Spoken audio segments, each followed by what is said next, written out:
Semana foi muito movimentada, tivemos Gerson no Cruzeiro, tivemos a possibilidade do Almada vir para o Brasil, Corinthians saindo do Transferban e muitas outras coisas acontecendo durante essa janela de transferências. Bom dia, boa tarde, boa noite. Sejam todos muito bem-vindos ao Imparcial Futebol Clube. Peço que você deixe seu like, sua inscrição, que você compartilhe esse vídeo. E vamos falar de futebol brasileiro. Vamos começar pelo Gerson, que foi anunciado pelo Cruzeiro essa semana. Foi pago mais ou menos uma bagatela aí de 30 milhões de euros. Saindo de uma caverna chamada futebol russo, né? Ele sai do Zenit. E nessa caverna foi uma passagem bem discreta. Foram jogos muito nota 6, nota 7. Não teve tantos gols. E você consegue olhar, além da lesão inicial que ele tem durante a passagem dele na Rússia, você vê nos vídeos que ele está claramente insatisfeito de estar ali. Ele não está tão animado, ele não demonstra muita alegria de estar ali, não se adaptou tão bem ao clima russo, que é um clima muito extremo, principalmente quando você está acostumado com o Rio de Janeiro, que é outro clima totalmente diferente. Então, você tem que... O Gerson não se adaptou bem e tudo mais. E falando um pouco do Gerson num contexto geral, cara, quando o Gerson ele quer jogar, ele é uma barbaridade.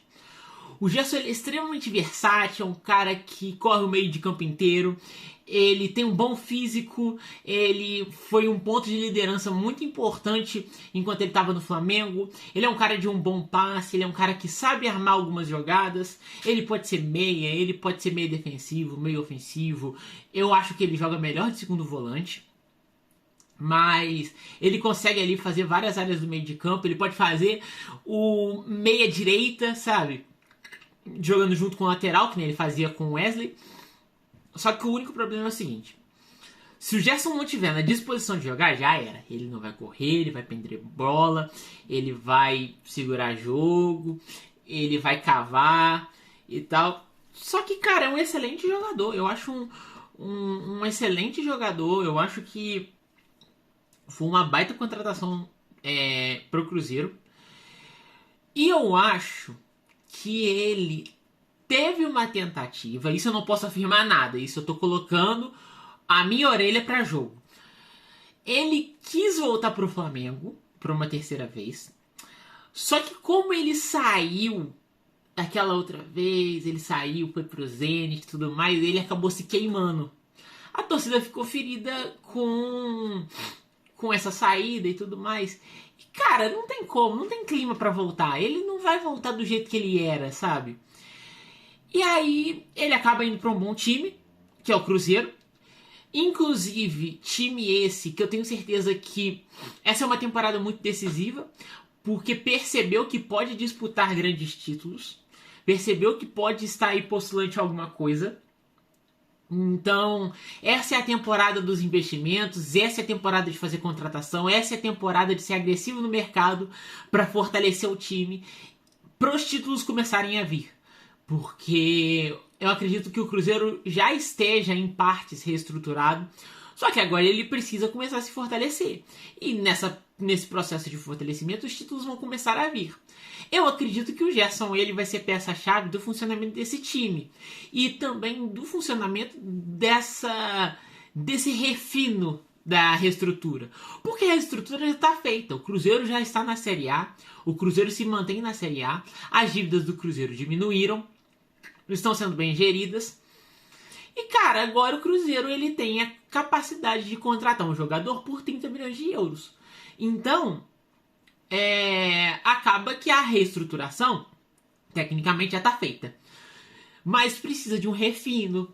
E precisa daquilo que é importante, né, no futebol, que acho que é o principal. É o principal no futebol, que são os títulos. E eu acredito que os títulos começam, se não essa temporada, na outra. Só que o Cruzeiro precisa ser bem agressivo no mercado. Saindo de Minas, indo para São Paulo, vamos estar falando do mercado agressivo do Palmeiras, que ainda não se concretizou, mas são ideias muito agressivas, porque o Palmeiras já demonstrou interesse no Thiago Almada e já começaram as propostas para ter John Arias Então, você tem o Palmeiras fazendo uma temporada de 2025 bem decepcionante. E eu acredito que essas movimentações de mercado sejam para compensar a temporada decepcionante que o Palmeiras fez em 2025. Então, você tem o Thiago Almada, que é um cara que é um excelente criador, é um cara que é excelente driblador, é um meio de campo que talvez o Abel Ferreira precisa para não ficar tão dependente de chutão e de jogar bola no Flaco Lopes, no Vitor Roque, um cara para poder criar jogada, um cara para poder deixar essa galera, o Flaco, o Vitor, na cara do gol. E o Arias é um excelente jogador de profundidade. Às vezes o Palmeiras vai precisar de jogar no contra-ataque e você precisa de um cara rápido, você precisa de um cara que tenha uma boa visão de jogo. Você precisa de um cara que sabe dar profundidade pro time, que tem domínio, que tem velocidade. E, inclusive, ambos os jogadores foram bastante importantes durante os títulos que eles conquistaram. Porque o Arias foi extremamente importante para o Fluminense, campeão da Libertadores, e o Almada foi extremamente importante para o Botafogo, campeão da Libertadores. E até o momento em que eles estavam ali jogando, eles eram extremamente importantes e um dos melhores jogadores, não só do time, mas como do futebol brasileiro.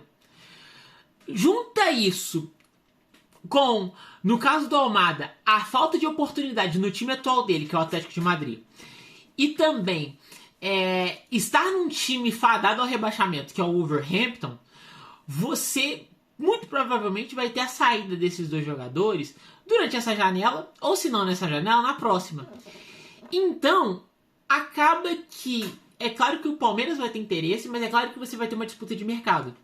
Então você vai ter alguns clubes europeus disputando, você vai ter o Flamengo que demonstrou interesse no Almada, que inclusive seria um grande acréscimo para o meio campo do Flamengo.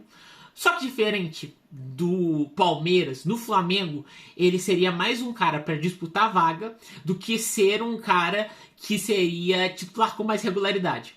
Então você teria aí ele disputando com o Carrascal ou ele disputando com a Arrascaeta, e essas questões são muito complicadas. Acaba que o John Arias ele é prioridade para o Palmeiras, então as conversas já foram iniciadas, as propostas já estão começando a chegar, enquanto o Almada ele é mais visto como uma oportunidade de mercado, além do fato de que ele quer continuar na Europa. Então a gente precisa aguardar os próximos capítulos para saber o que vai acontecer. Mas se o Palmeiras fizesse essas duas contratações, cara, é um gigantesco acréscimo no time do Palmeiras. Continuando em São Paulo, Corinthians tem seu transfer ban revogado e ele começa a traçar um planejamento para a contratação de jogadores que estão livres no mercado.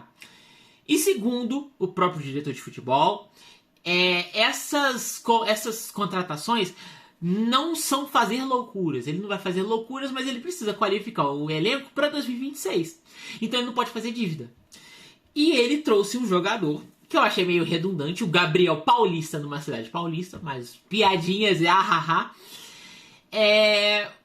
Ex-Valência, quem joga FIFA eu acho que deve conhecer o Gabriel Paulista. Ex-Valência, já jogou na Premier League, é um jogador que tem experiência na Europa, mas ele acaba rescindindo com o Besiktas por questões familiares. E além dele ter poucos jogos com o time turco, ele ter pouca minutagem, ele teve algumas lesões, então acaba que talvez não seria o jogador ideal. Mas na situação do Corinthians, que está passando por um transfer ban, é importante você fazer apostas. Quem está livre no mercado são jogadores que podem ter mostrado alguma coisa, só que atualmente nenhum time viu tanta atração para contratá-los. Então, pode ser que o Gabriel Paulista dê muito certo. E numa defesa do Corinthians, que muitas das vezes estava deficiente, sabe? Muitas das vezes essa defesa do Corinthians acabava desligando e tomando gol de graça. A gente viu muito isso na Copa do Brasil. E pensando nessas apostas com jogadores livres, cara, quem sabe o Corinthians não tenta um Reguilhon, que esse Tottenham, um César Araújo, um Santi Arias, uns caras desses, sabe? Os caras que são bons de bola, talvez não sejam o nível que o Corinthians desejaria como ideal, mas é um bom nível de jogador, é um bom jogador.